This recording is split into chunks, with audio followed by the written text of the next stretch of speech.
Danny Wallace and I am the Queen Bee. I grew up on the council estates of Preston and I was furious when I found out that the Queen was born the Queen. So I set about creating the I Am the Queen Bee movement to help more people show up for wiser horizon and reclaim their birthright to success.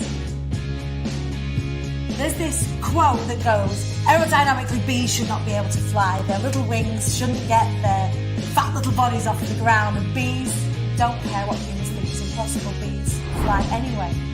And so I wanted to create a space and community where we could do what bees do when they're building something new and festoon and link arms and help each other. I need to get to know this woman. I need it in my life. Who is this woman? I need a piece of that. As a survivor of domestic abuse and homelessness and clawing my way back up from rock bottom, I wanted to be able to put my hand behind me and say, come with me. You don't have to struggle. I had a dream of something that I wanted to do, and Danny, she got me there. Georgia Smith! How the bloody hell did I get here? Often as business owners, we hide behind our businesses. But as the saying goes, closed mouths don't get fed. If you're not speaking about your business, who's going to know about it? If you're not speaking about your mission and how you can help people, how are you going to help the people you want to help? I just made a wish come true. A speaker coach is somebody who's going to be the hands at your back. Wow, Danny made a wish come true. She helped me get there. I'm buzzing. It's life-changing. What an amazing journey. Oh my goodness me, I loved it. Oh, I loved it.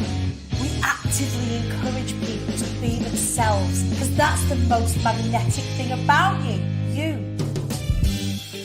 What people gain when they participate and be inspired is that spark of belief in themselves that creates a furnace, that creates a bonfire, that creates an inferno. Wow. It has been the full shot of life-changing. It doesn't stop there. Community, creating bonds and friendships that are absolutely forged for life. It really does become so much more than speaking. How you feeling? It felt like I picked up this really enormous thing. That was awesome. Epic. Phenomenal. It was a bit more intense than I thought it was going to be. Exhilarating. Went fast. It felt amazing. Exhausted. Thinking at all about wanting to stand on a stage yourself or running a workshop, get in touch with Danny, you will not regret it. You want somebody like that in your corner. It was brilliant, the atmosphere was set, the stage was set, and it was special. The Be Inspired Mastermind is for anybody who is ready to take the leap to the next step in their business. You can get in touch with me by following me across the socials at the Queen Bee Danny, or you can head on to my website where you can learn more about the incredible things that you do as part of IATQB. It's www.iamthequeenbee.co.uk. That's peace.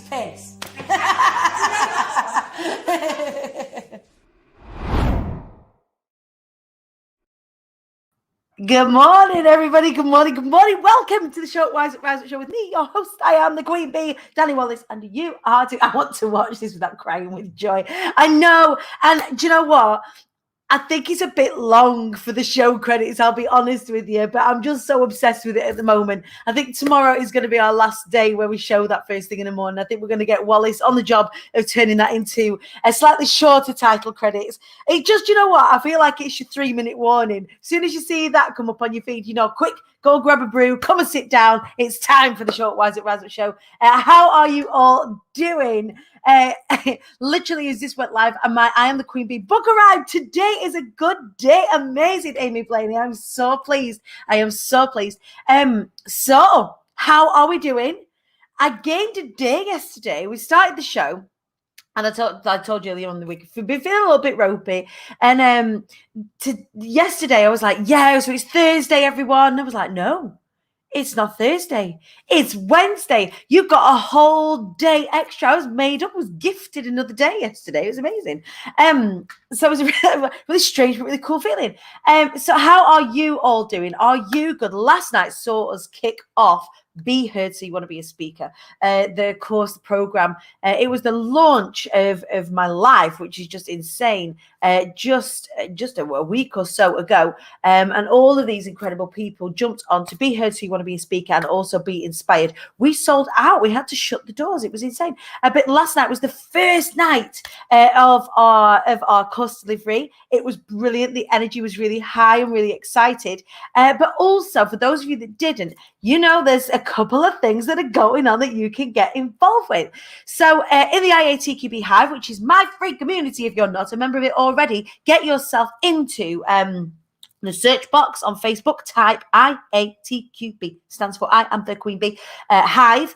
Get yourself in there. That is where we network, we share our successes, we share our challenges, and we are a fantastic, incredible community of people who lift each other up, who show up and rise up together.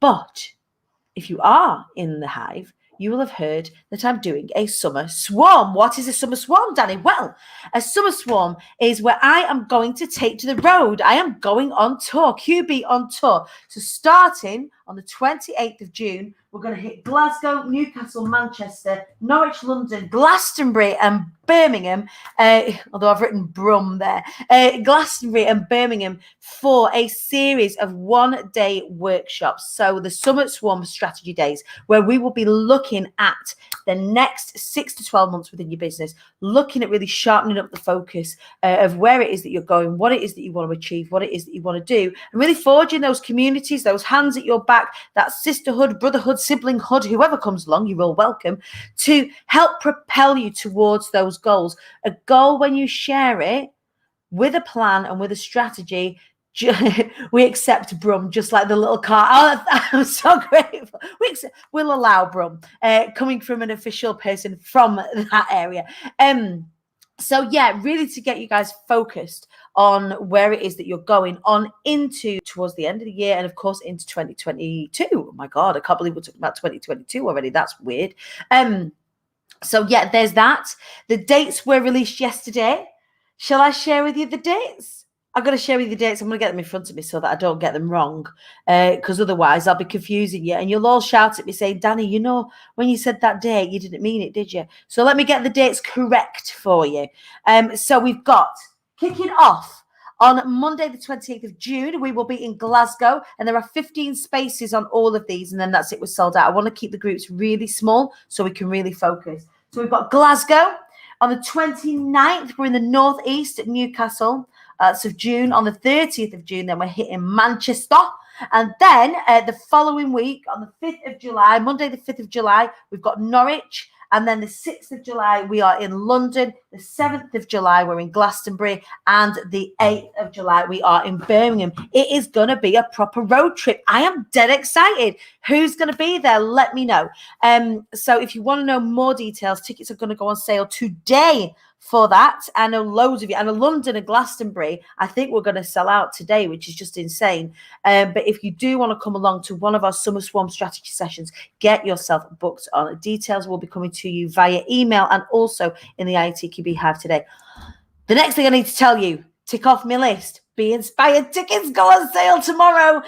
For those of you that have been chomping at the bit since we did Be Inspired, when is the next one? When can we get tickets? Can we be in the room where it happens? The answer is yes, you can. So we are going to be, over the course of 2 days, the 30th of September and the 1st of October, we're going to be taken to the stage. Please tell me you have nothing in your diary other than a spa day for the few days that follow your roadshow. Do you know what? I love how much you lot look after me.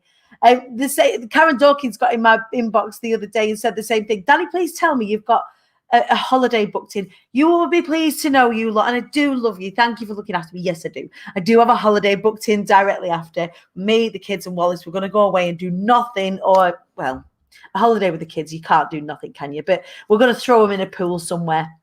Whilst I sit and sleep with a book over my face, pretending to look like I'm doing something, but I'm not, like one eye on them.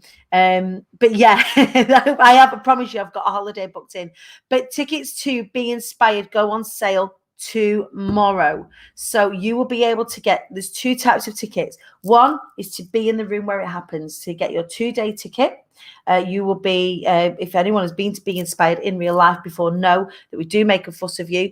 We've got food included, we've got swag included, and of course 22 incredible speakers over the course of 2 days, plus the PR panel featuring national media and journalists from Chocolate PR as well. That's the 30th of September and the 1st of October. So we've got in the room tickets, and also we're taking our team from iStead Studios in Coventry to stream it live to you as if we were on the telly again. But this time we're going to do it from a venue and not from a soundstage in Coventry. So big, exciting stuff going on as ever. You're going to want to get involved. Make sure you keep peepers peeled in the Hive for more details as they go on sale. All right, that's it. That's what I need to tell you about, other than I'm heading off to the Bee Treat today in Manchester. So if you're following me on Instagram, make sure you do check out your stories, and you'll see all of the backstage stuff going on, all of the fun and the frolics that I've got planned for our Bee Treaters. We're going to Manchester from today until Sunday. We're going to be doing some strategy planning. We're going to be doing some vision boarding. We're going to be doing all sorts of incredible stuff. So yeah, that's what's happening today. But without further ado, I have got an incredible guest for you this morning. And we have incredible guests pretty much every day, unless I'm flying solo, then you just get stuck with me. I had the honor of being on this person's summit just a few short weeks ago. And even though we've been in each other's worlds for a little while and we've kind of watched each other and seen each other, we've not had a conversation. But you know, when you meet someone and you just go, do you know what?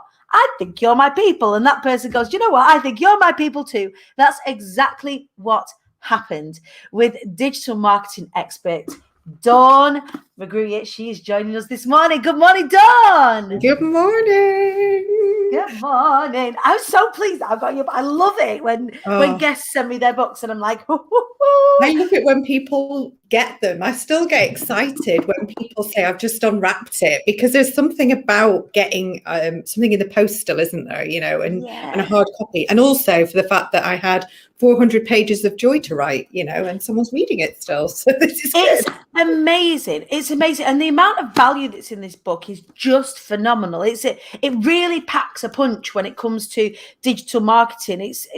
Because certainly in the last 12 months, Dawn, we have really had to ramp up our efforts as entrepreneurs over here in the online space and social media space. Having an easy to read, easy to follow, dynamic book is really handy.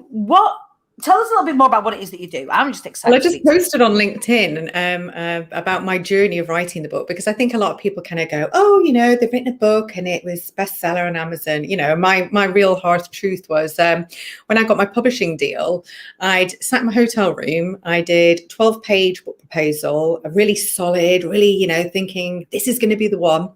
And then I sent it off to just one publisher. I was obviously feeling like really optimistic that day. But there was one publisher that really stood out, and it was Wiley. And I just thought, you know what, I really feel like that, because this is a sort of business book, but it's like any age, any stage. I just wanted the right publisher. So I merrily emailed it across, carried on my day. 6 months later, still nothing happens. And then randomly, I get an email saying, hi, Dawn, do you still want a publishing deal? I was like, hell yeah. And what had happened is my email had gone into their spam. Oh, no. Yeah. Sat there, and the head editor had got in touch to me and said, like, literally, we can give you a deal. And within like 7 days, I'd signed my contract, negotiated everything, and then I had to write my book. And then you got to write the thing. Written it, obviously, because it's a bit different with business books. You put your proposal out first, right? Mm-hmm. So they gave me 4 weeks to write my book, which is 400 pages.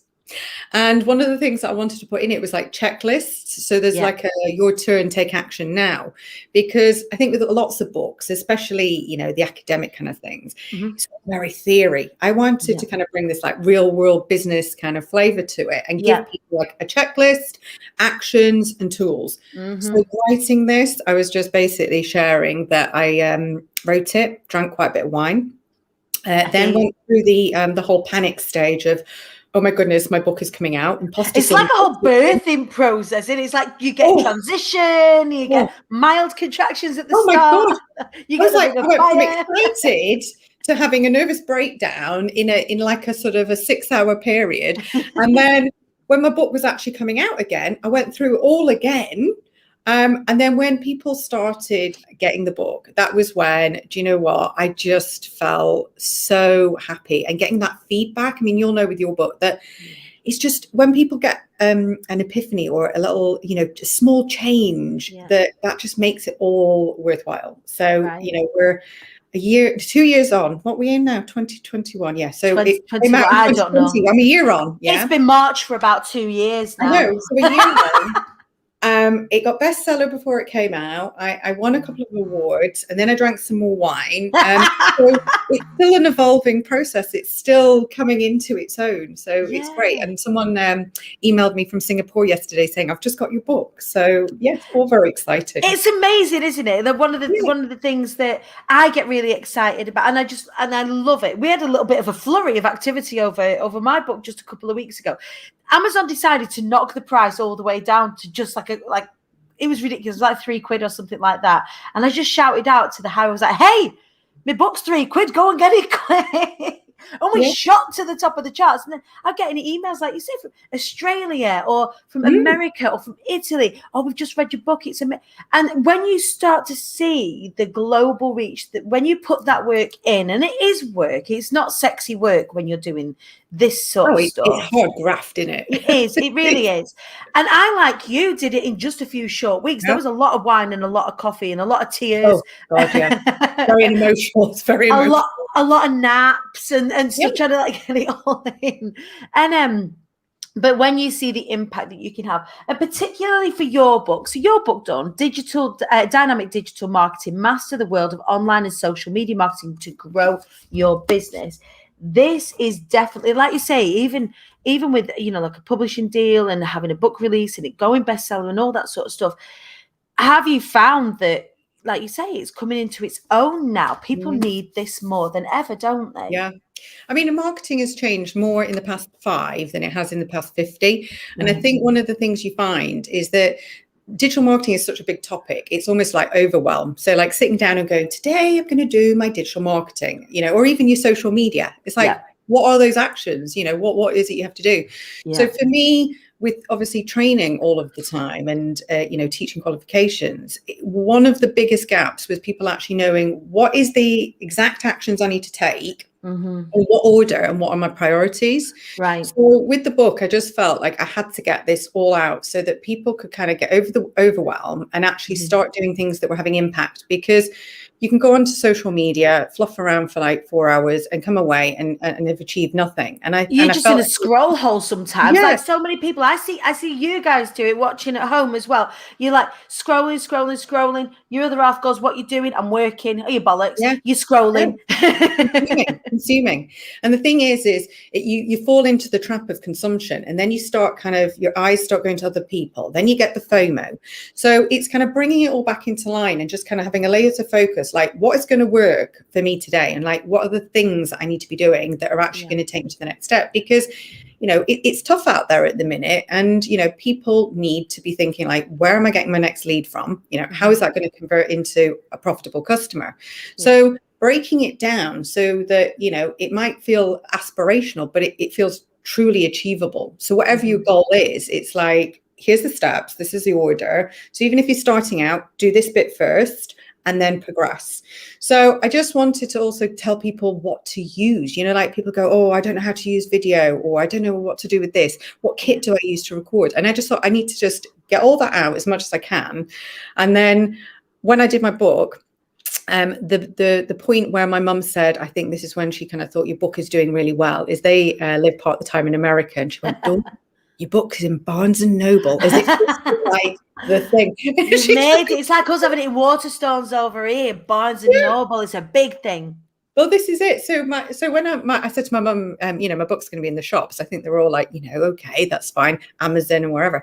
And then when people were actually finding them, what I loved and I still love is people pick the book up and take a picture and send it to me, and I'd still get excited, just knowing that my book is somewhere in the world, and that people are reading it, and that's why I did it. And I think with a training course and things like that, you're with someone maybe a day, or even if someone's doing a diploma. But this is like my heart and soul's gone into this, and it's me giving as much as I can so that people can kind of pick it up, come back to it, because you're not going to sit down and read 400 pages, and I wouldn't want someone to go through that. But it's like a manual, it's like, oh, I'm doing social media, right? I'm going to touch base with this, and there's lots of easy processes that are like 10 minutes a day, and that's what it could be about.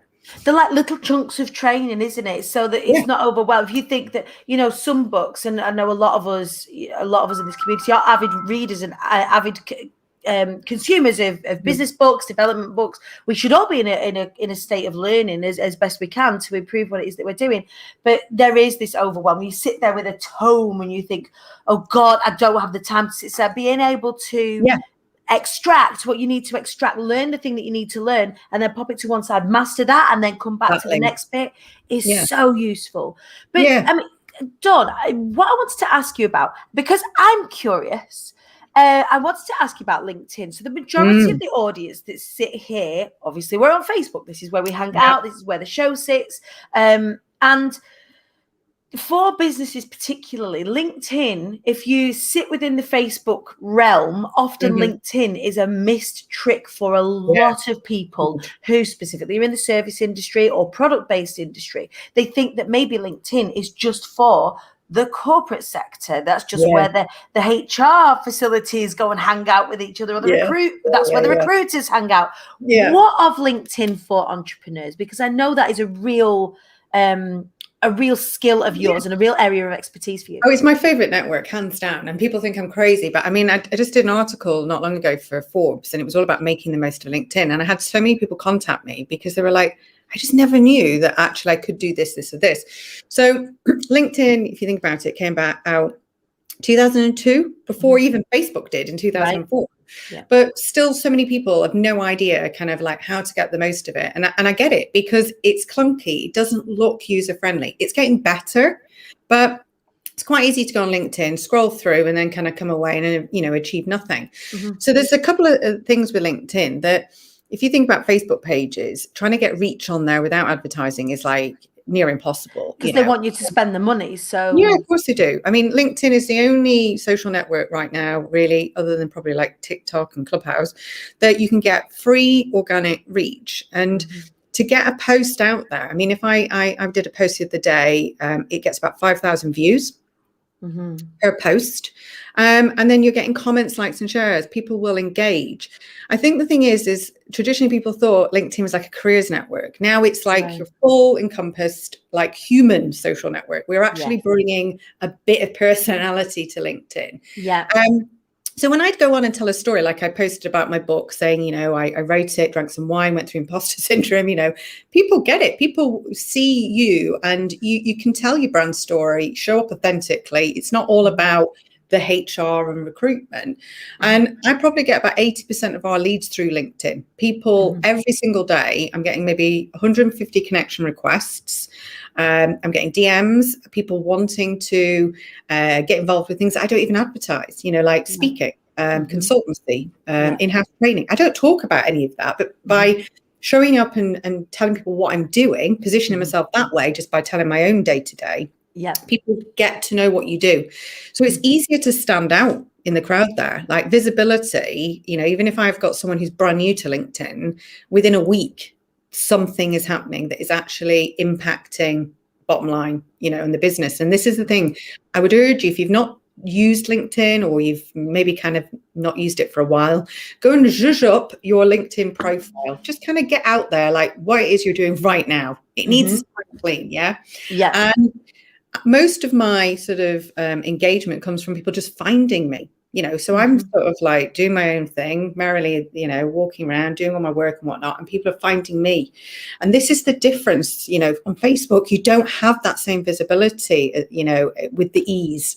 So And that's because it was designed with that in mind, right? Yeah, so if we think about Facebook, if we think about social media and the reasons why these platforms are created, if we go back to Mark Zuckerberg creating Facebook, it was the social network. It was to be social, and business is a byproduct, and of course they've capitalized, but LinkedIn was created for businesses. And for do careers business generally. for sure. So with that in mind, actually, yes, when you're in business, it would be a more lucrative platform. It does make sense to be over there. And whilst yes, there are ways to generate income using the other social networks, that actually we're missing a trick by not investigating that. And one of the reasons why I wanted you to come on the show is to come and share some of it. 50% more chance of meeting someone that you're connected with on LinkedIn than any other channel. And I think it's true, because so many times that people will come to an event or a course or something like that, and they'll say, oh, I've been connected with you. And it could 5-10 years,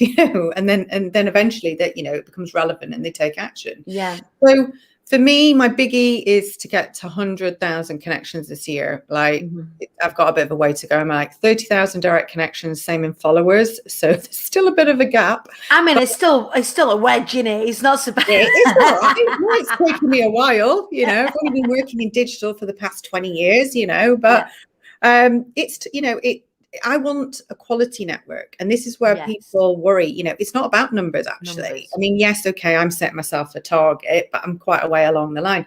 Yeah. If you show up and you've got 500 quality people on LinkedIn, the thing is that you can use things like putting a hashtag in your post to reach all the other people on LinkedIn who are interested in that topic. Yeah. So you're always pulling new people in. And as long as you're talking in an authentic way, you're going to attract the right audience, and it will naturally evolve. And this is what I like about it, that if people have got a bit of social fatigue, it's quite easy to get a little bit of a win on LinkedIn, and it kind of peps you up for the next day. And you think, actually, what I'm doing here is actually having some impact here. It's working.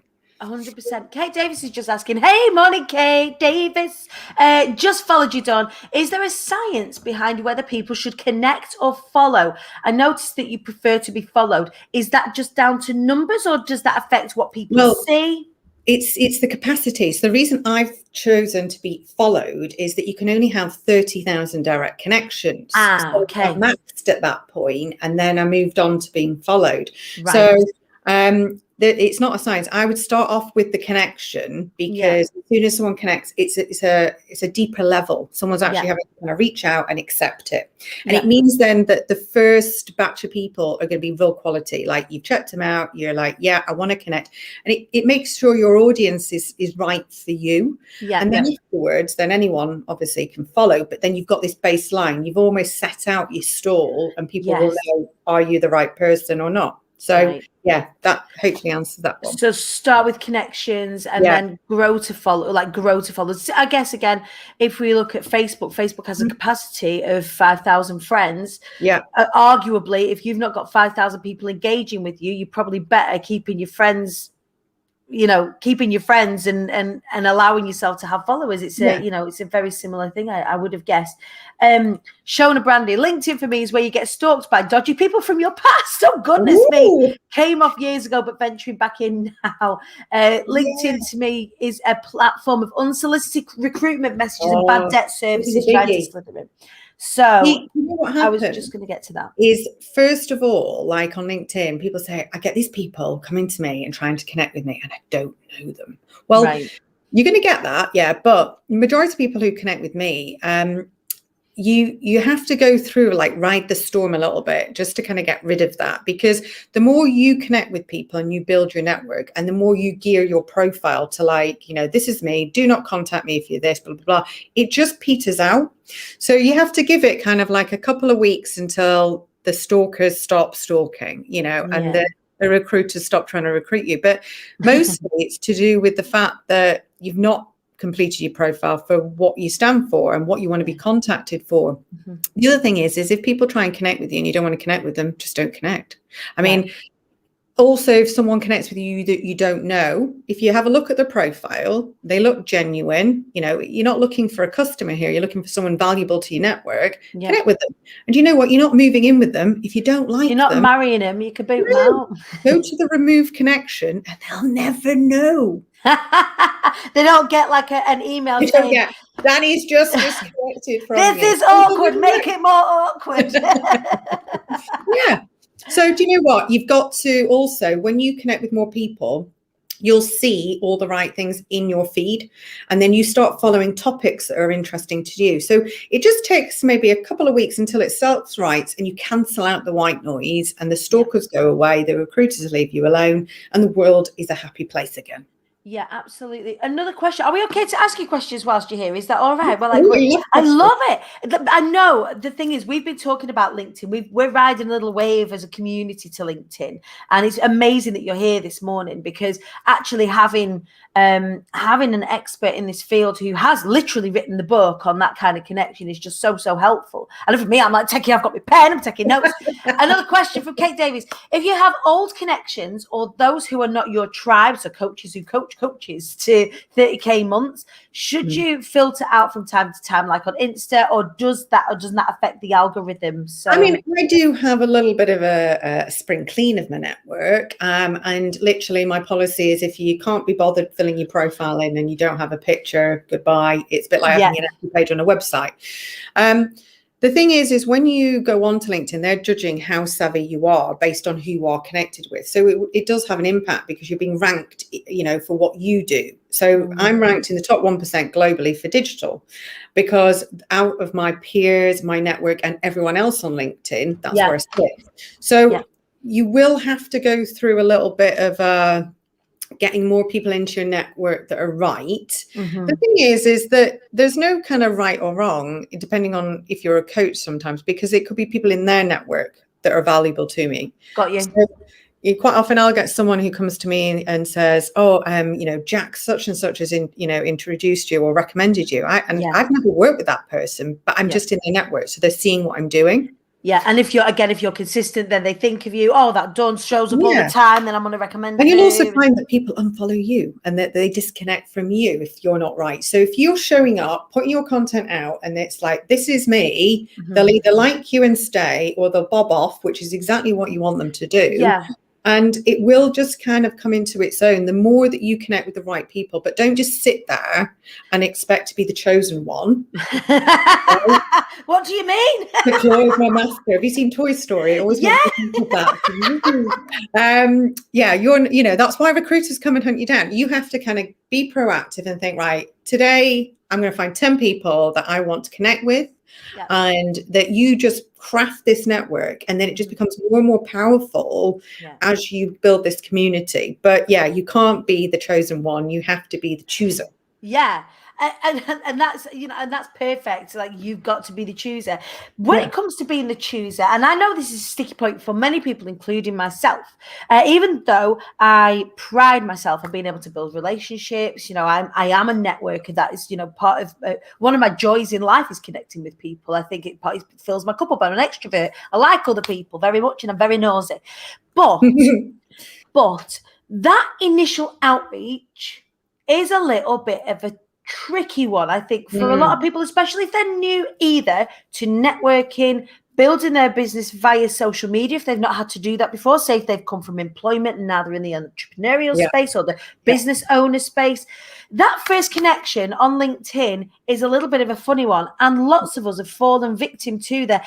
Maybe it's a genuine request for connection, but it feels spammy in that first outreach. How the F do we get over that? Such a good question. Well, I always have 3 topics that I talk about: marketing, motivation, and mindset. So they're like my 3 core principles for success as an entrepreneur. So if I'm connecting with someone, I'm thinking, right, what capacity am I connecting with them? Is it because of the marketing? Is it the mindset or motivation? What is it? So what I tend to do is the people I'll connect with are the people that maybe I've seen the content. So I've liked and shared it. So that when I connect with them, I've got a reason. So I'll say, I just read that article. It was really, really connected with me. I love this bit on this, and this is why I'm connecting. Well, why wouldn't someone connect with you? Right. So that I look at something on the profile and maybe pick something from there and go, oh my goodness, I see that you're also in Manchester, and we're based here in our head office.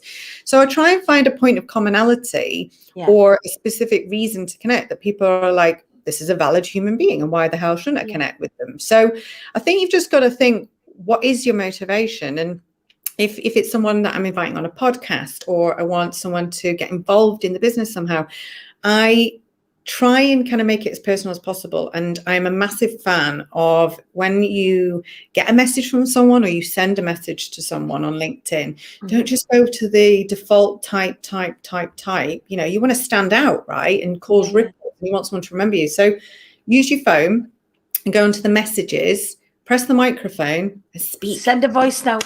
Yes. Like, hello.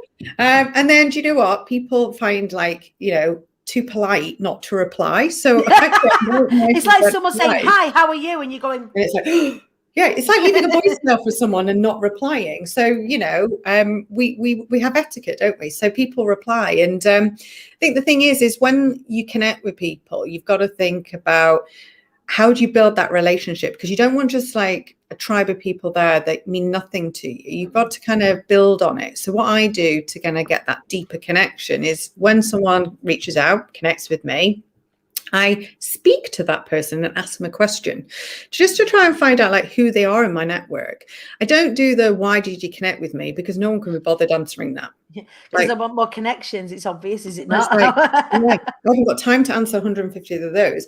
If someone asks you a question, it's like, you know, I might say, just have a look at your profile. So you're doing this. I might ask them a question about how they're using LinkedIn, or where do they see such and such going. I ask for their insight on their topic. Yeah. So that I make my question about them rather than about me. Not like, hi, I'm Dawn, I do digital marketing training. You know, come and see me if you want digital marketing training. You become the hunter and then the hunted. Like, I'm handing someone a proposal before you even know who they are. So make it about them and just pick something and say, oh, I saw that, you know, you're really passionate about, you know, sustainable, whatever, you know, where do you see this going? And you just start a chat. And then instantly you've just kind of brought that relationship a little bit further forward. So all about them, not about you.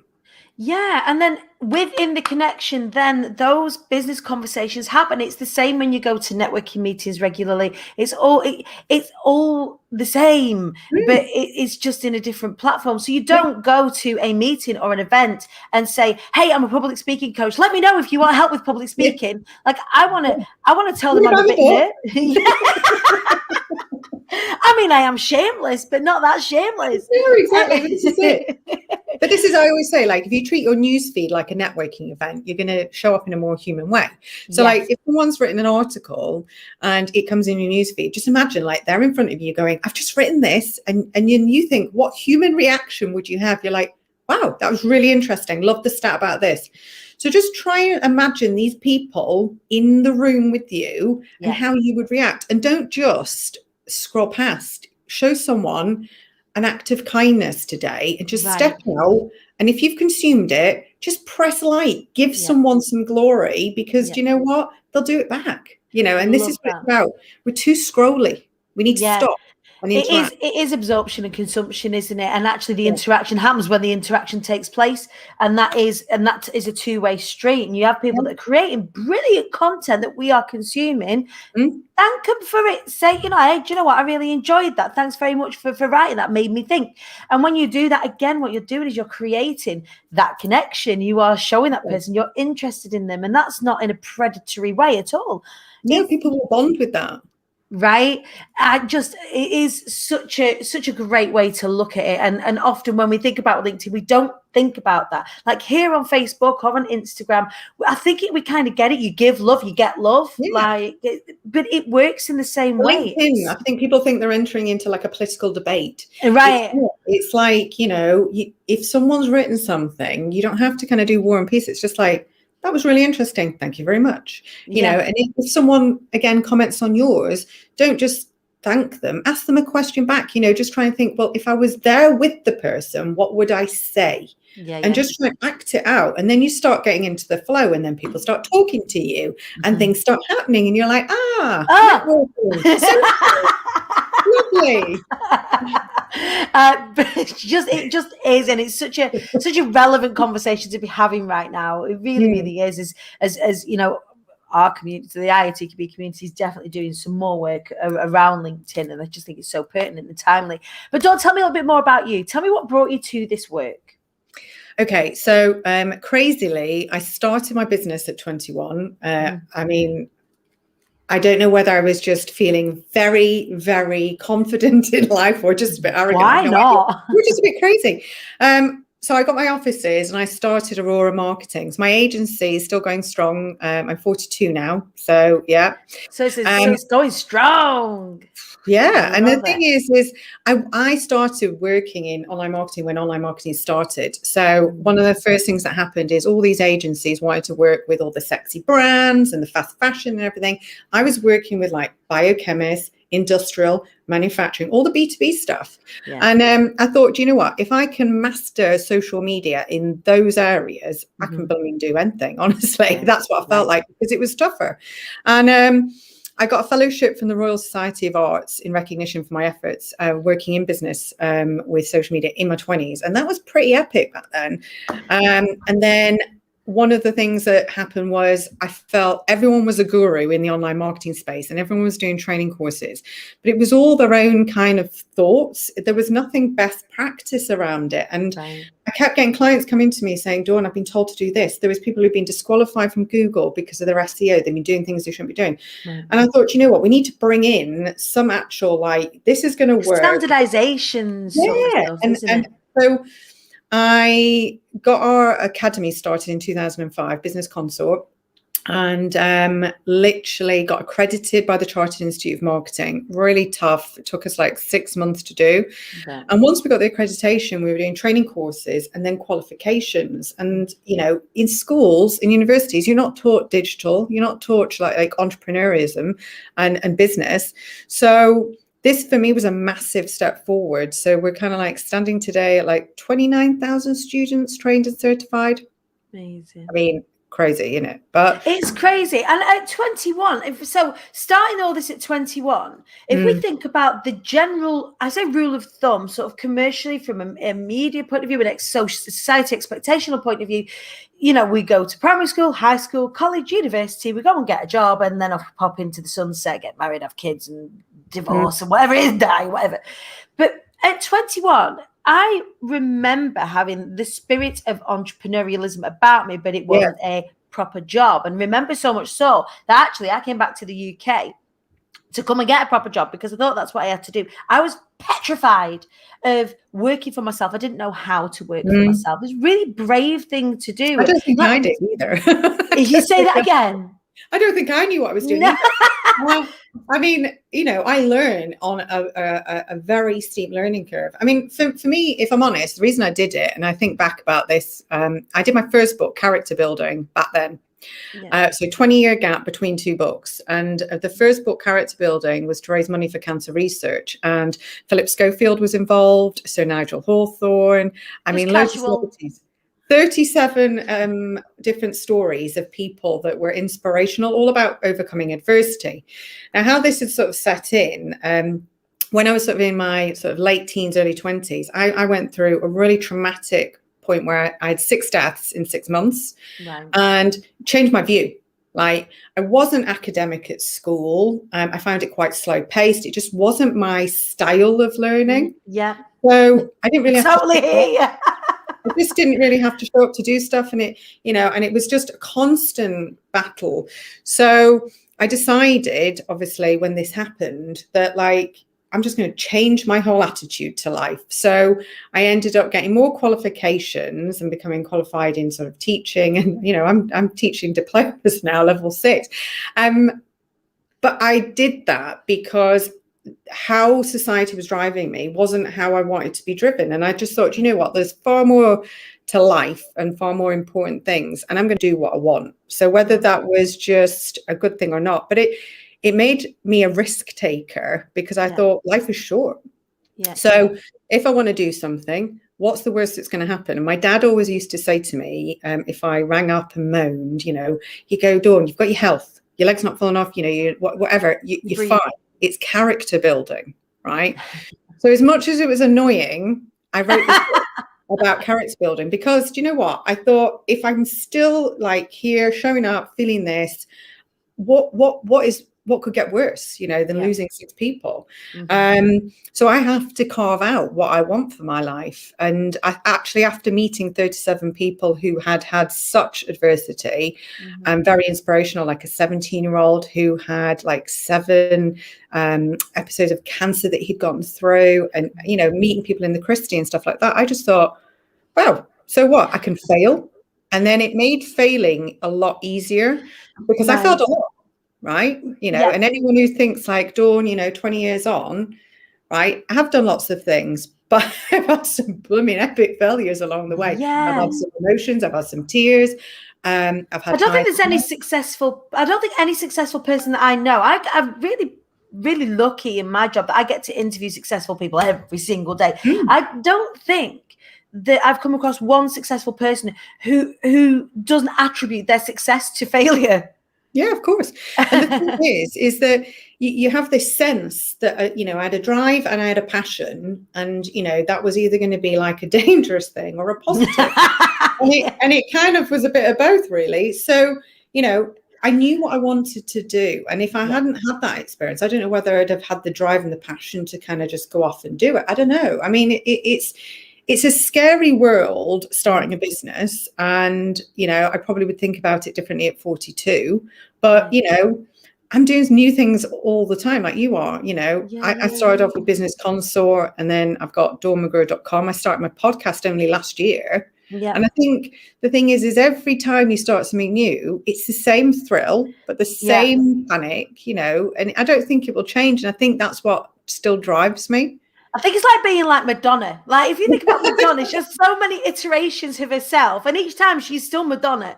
And that's how I feel. Like, when you talk about all of that, that's how I kind of see, like, you. It's not you. It's like you're the same person the whole way through, but you go through these evolutions of yourself, and each time you level up, each time you add strings to your bow, right? For sure. And it's just when. Lots of you, I know lots of you listening, lots of you that are in this community get scared and worry about, if you've done something for a certain length of time, and then you might decide that you want to add another string to your bow, or I dare say the bloody word, but pivot or refocus, or refocus, that you can. It's okay to do so, as long as you're staying within your value set, as long as you're staying within the change you want to be in the world, I guess, as part of business, right? And I think this is it. And this is why when I did my podcast, I mean, I'd had it on my to-do list for about 3 years. But I called it Dawn of a New Era for 2 reasons, because it is Dawn of a New Era. I'm launching like a whole new set of masterminds and programs under McGruer.com. But I also wanted to just really showcase, in the academy, it's quite hard to show up as a teacher, training and doing qualifications, and show my true authentic self. There was loads of things that people had no clue. And I thought, what perfect platform, do my podcast, share the pains, share the challenges, share the wins, but try and help people overcome them quicker, try and get that knowledge so that I can kind of help someone when I needed that help and be a mentor for that person. And back when I was in my mid-20s, there was a huge Manchester Evening News page spread called Dawn of a New Era. So this is kind of bringing it all back in to play, because I am starting new, and as much as obviously I've got the academy, I've got the agency, I am so excited about, working with people in a different way. So it's like one of a new era. It's this next level. And as you say, rising up, to that next phase. I love it. So what does this next phase involve? Tell us. Oh, I'm so excited. Right. So, so am I. All right. So, with my book, I did a trademark model called Dynamic Digital Marketing Model, right? So this was my success path. And over the past sort of couple of years, I've been charting out kind of an entrepreneurial success path. Everything in my journey that kind of pained me or caused me a problem or procrastination, right?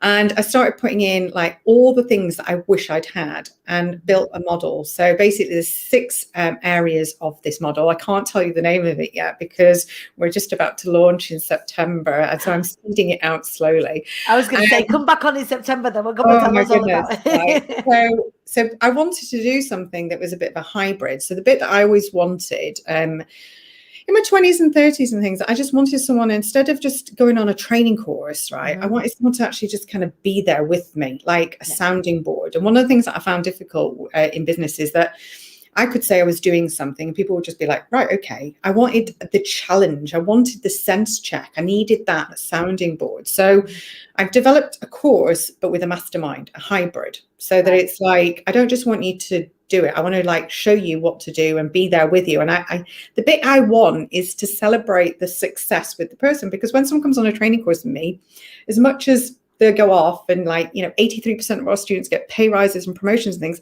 I'm not with them, right? So I wanted to do a program where I'm kind of like their virtual business partner, like with them on that journey. And this is launching in September. So I'm so excited. So excited. That is so exciting. And please do come back on the show to share more about that, and anything that we can do to sort of lift you up in this little corner of the internet when that all kicks off. I would just love to be able to share that space with you and celebrate you when that all pops off, as it is going to, because everything you do, Dawn, does it just pops everything that you do, and it's so exciting to even just be in your periphery and in your orbit. It's just brilliant.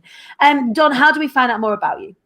Right, so you can head over to dawnmcgruer.com. You'll find my podcast and lots of other bits and pieces on there. Or you can type in business consort. We're at the top of Google, obviously. Of course. Obviously. And you can have a look at the academy, the courses and qualifications. And obviously, I can't not mention the little book, Dynamic Digital Marketing. If you just type in, it's on Amazon, it's in every bookstore. You can buy it from us or wherever you like. I feel like we should get a selfie with this book together, and we should post it on Instagram. Are you ready? Let me take the timer off, otherwise we're going to be sat here for like, can't do that. Right, so we've got a 2-second timer. I'm going to take that off so I can take it straight away. Are you ready? Mm-hmm. Give us a smile. I got to take the flash off. I did it wrong. Wait, I did it wrong. I flashed at us, Dawn. Can't be flashing. Let me get it in properly. There we go. There we go. I took it. Oh, lovely. I've laughed so much in this interview. I feel like I've done a little bit of a facial exercise today. I love it. With my celery juice. We were just talking about this beforehand. You've got some lovely celery juice. I've had a coffee and an egg butty. Oh, no. Celery juice apparently is meant to be very good for the brain function and immunity. So, yeah, I'm trying it out. I'm not to say that I won't have an egg butty after the celery. But, does the celery juice cancel it out? It's a pleasure paying seesaw kind of thing. Dawn McGruer, thank you so much for joining us on the show at Wise Up Show. It's been a pleasure to talk to you, and we'd love to have you back on the show in the near future. Oh, fabulous. Take care, Danny. Take care, everybody. Dawn, thank you. That was incredible, was it not? I hope you were taking notes. That lady was dropping the bombs all over the show this morning. Please do go and follow her to go and find out more. We will pop all of her links into the comments so that you can keep your peepers peeled for September as well, when all of the incredible stuff that she's launching is coming out. I can't wait to share more of that with you nearer to the time. So you guys have an incredible, I'm going to bid you a nice weekend, because I am not hosting the show tomorrow. One of our incredible replacement isn't the right word.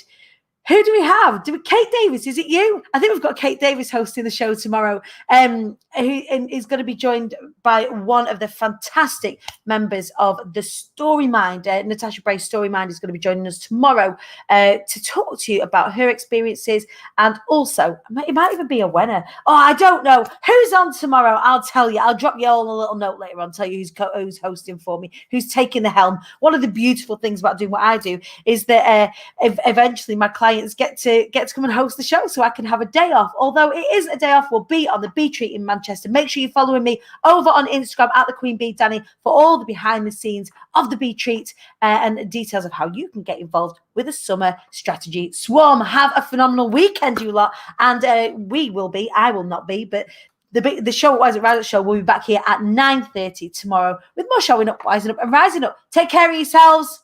I'll see you later. Tra.